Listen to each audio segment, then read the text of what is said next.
Good afternoon, friends. It is Deanna Nichols with your oil a day, and today we're going to be talking about lemongrass. Lemongrass is one of the first oils that I began to use regularly when I first got my oil kit, and that is because my enroller in doTERRA told me that I needed to do the loyalty rewards program because I didn't have a very big budget for placing orders. So I knew that I needed a lot of oils in my life to support my wellness, and she said the best way to do that on a low budget is to use the loyalty rewards program and save up your free points so you can cash them in for free products. And so one of the first things that I got was lemongrass. And lemongrass is great for a lot of things. The reason why I was using it at the time is I was struggling with a lot of kidney issues and thyroid issues, and I really wanted to support those organs, and so I just began using it on the bottoms of my feet. And then if I had any discomfort in the kidney area, I learned very quickly to dilute it with fractionated coconut oil and apply it over the kidney area. If you're having any kind of urinary tract discomfort, you can do the same thing. I like to mix it half and half in a roller bottle with fractionated coconut oil, and every time I use the bathroom, I just kind of roll it over my lower abdomen. And it's amazing. It's got a lot of antimicrobial properties, but it's great at supporting all of the cleansing organs. So when you're talking about the liver, the kidneys, those types of things, it's really good. It's good for really any of the organs that you find kind of in the middle of your body.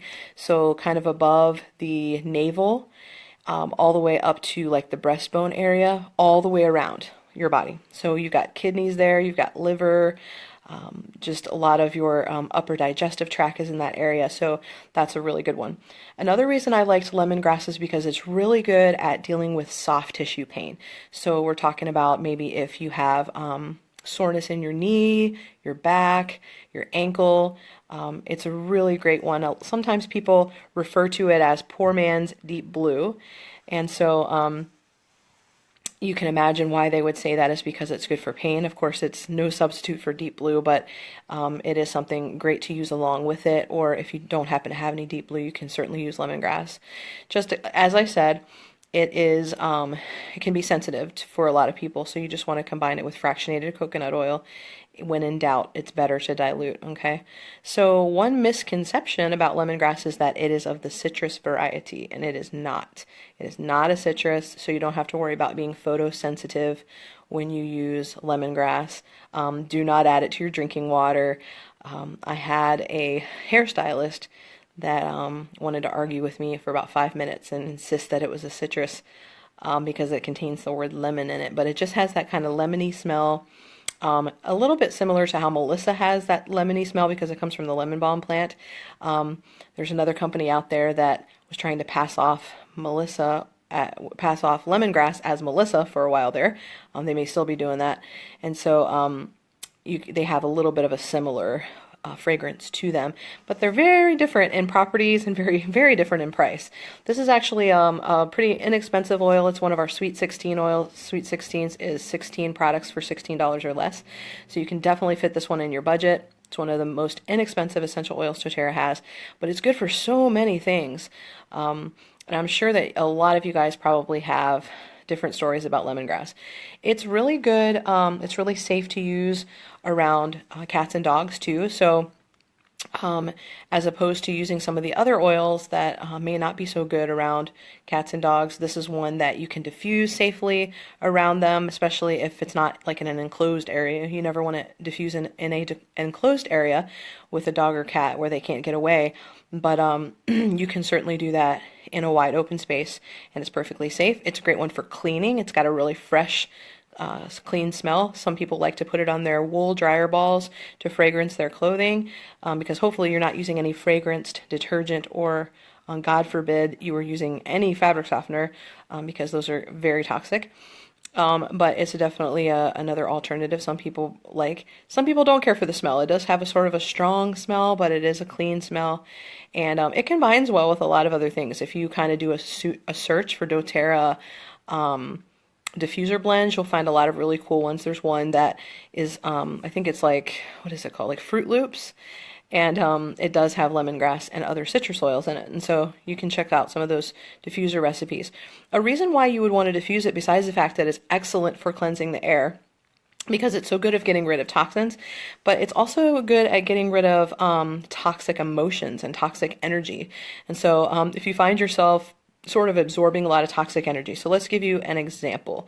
Let's say that at work you've got some folks that are just constantly negative, constantly complaining, constantly stirring up drama and contention in the workplace, and you really just kind of want that out of your space. Maybe you can use your diffuser at work. If you're not able to do that, if it's too disruptive at work, then you can make yourself a little spray bottle, and you can literally, like, especially if you are people come in your office and they want to do that to you, you can just kind of spray it in a spray bottle and just kind of spritz that energy out of the room, and hopefully the next time they come in, they'll be like, I don't feel very welcome in here, and just turn around and walk out. And that's the goal, right? Is to keep yourself protected energetically from that. That is one reason that I've recently started using it actually on my upper digestive area. So like the solar plexus area, which is right above the belly button. So when I'm in groups of people, I tend to, I've struggled in the past because I'm such an empath, and is just picking up everybody else's negative energy around me, and then I just start carrying it around. It usually kind of rests in my stomach. I usually end up with like a little stomach issue or some back pain in that same area around the body. And so I've started using lemongrass because it's really good to help kind of give me a little bit of space from those negative emotions. So I am trying to learn to observe other people's negative emotions without having to do anything with them. I don't have to take them on or solve those as a problem. If that sounds like something that you struggle with, lemongrass may be a good one for you as well. And I just find it interesting that if you really think about where, when you're in groups of people or you're at work, where you hold your tension in your body, that can be a really big sign of what oil to use. So we've talked on a lot of past videos about how the oils are sort of color-coded for us, just naturally in nature, to show us where in the body they might be good to be applied. So for example, if you're having like upper neck tension, you may want to look at something like the, what is it called? Peace blend. And because that's just kind of like this area of the body all around. And for me, I'm having, when I'm having stress and picking up other people's stress, it tends to be my upper digestive area, and then like the adrenal area, the upper kind of like mid-back pain. And so I just noticed a lot of improvement when I look at those issues as an emotional struggle versus solely a physical struggle. And so I really do like lemongrass. And funny enough is when I use it that way for emotional stress and prevention of emotional stress, I don't seem to be as sensitive on my skin as it is when I use it for a physical reason. So that's I found that to be kind of interesting.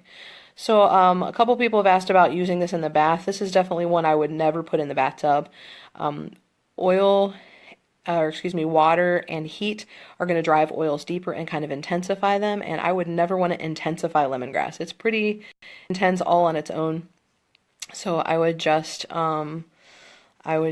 kind of stay away from that in the bathtub, and stick with some things that are more gentle, like clary sage, lavender. I even use Purify in the bath a lot because I mix it in Epsom salts, and so it's not like sitting on the top of the water where it could irritate my skin. If you have any more comments or uses or success stories with lemongrass, I'd love for you to share them below. And I would also love for you to share this video. It's always great to help educate people. And we are back here every weekday, 1 p.m. Eastern Time, for an oil a day. So I think tomorrow, if I'm not mistaken, it should be lime tomorrow, if I remember correctly. So we'll talk about another one of our Sweet 16 oils, which is wonderful. And I'll see you back here. Facebook.com/oil shares.